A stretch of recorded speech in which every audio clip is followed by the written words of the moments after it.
départ, avec un collègue, nous connaissions les visites de l'ordre de Malte. Nous savions la richesse que contenaient ces registres et on s'est demandé comment les mettre en valeur. Et on en est arrivé au projet de virtualisation des visites. Comme Monsonès présentait quelques dysfonctionnements qui prêtaient à rire, on en est arrivé à se dire qu'un récit décalé pouvait faire partie du projet.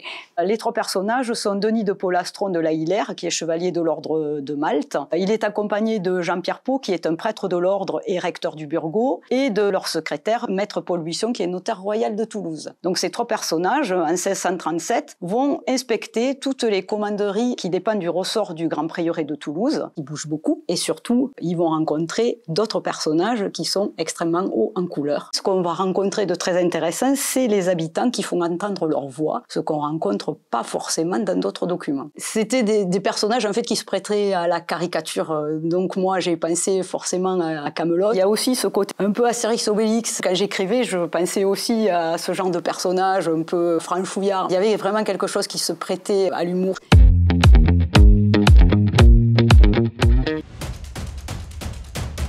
On a eu un appel des archives départementales avec un projet un peu différent de ce qu'on faisait d'habitude. Est-ce qu'on était en capacité de fabriquer un feuilleton audio? On est vraiment content parce que du coup, on trouve que les archives, c'est un lieu magique en fait. On a beaucoup discuté avec l'équipe des archives et on s'est mis d'accord sur le temps à aborder, à la fois moderne et à la fois historique.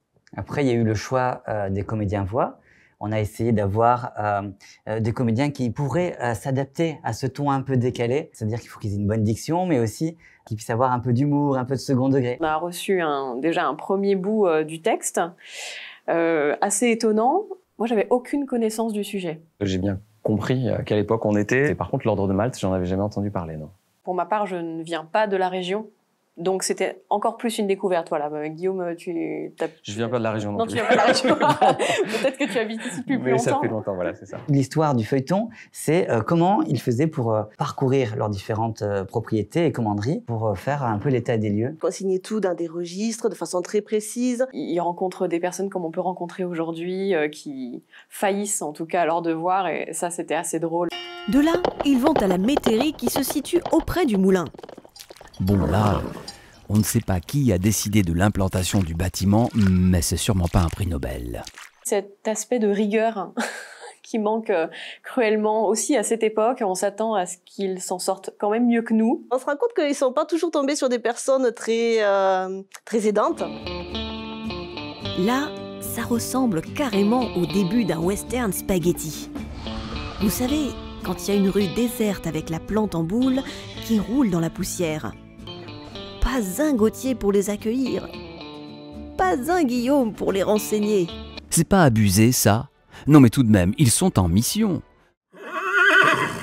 Dans le texte qu'on nous a proposé, l'humour était déjà présent. Notre partie, elle a été interprétative. On n'a pas eu à rajouter grand-chose. Quelques pistes. Quelques pistes, oui, des voix aussi à faire un peu...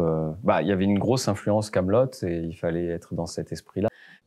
Mais c'est pourquoi qu'on gueule, au fait? On en a gros! Mais par contre, la difficulté majeure, c'était plus d'en comprendre ce qu'on était en train de dire. On a eu des petits soucis de prononciation de mots. Il y a des mots qui sont en occitan, je crois, des mots qui sont en vieux français. J'étais un peu contaminé par le vocabulaire contenu dans le texte, quoi. Voilà. Je ne sais pas si les auditeurs vont écouter tous les épisodes d'affilée.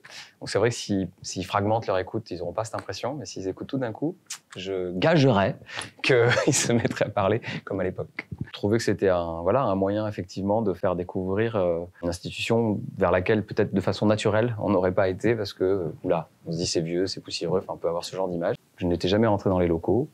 Je n'avais jamais rencontré des vrais gens qui y travaillent. Des gens qui dépoussièrent, justement. Exactement. Bon, ben voilà, vous découvrirez dans le feuilleton un peu toute leur voyage, leur balade. Petit voyage. De quelques jours à cheval. Exactement. C'était une très très belle expérience. C'était une très belle équipe de travail qui a permis d'aboutir du coup à ce projet. Il est à la fois créatif et à la fois basé sur des faits historiques. Et c'est vraiment le genre de projet qu'on aime bien à l'Atelier Brooklyn.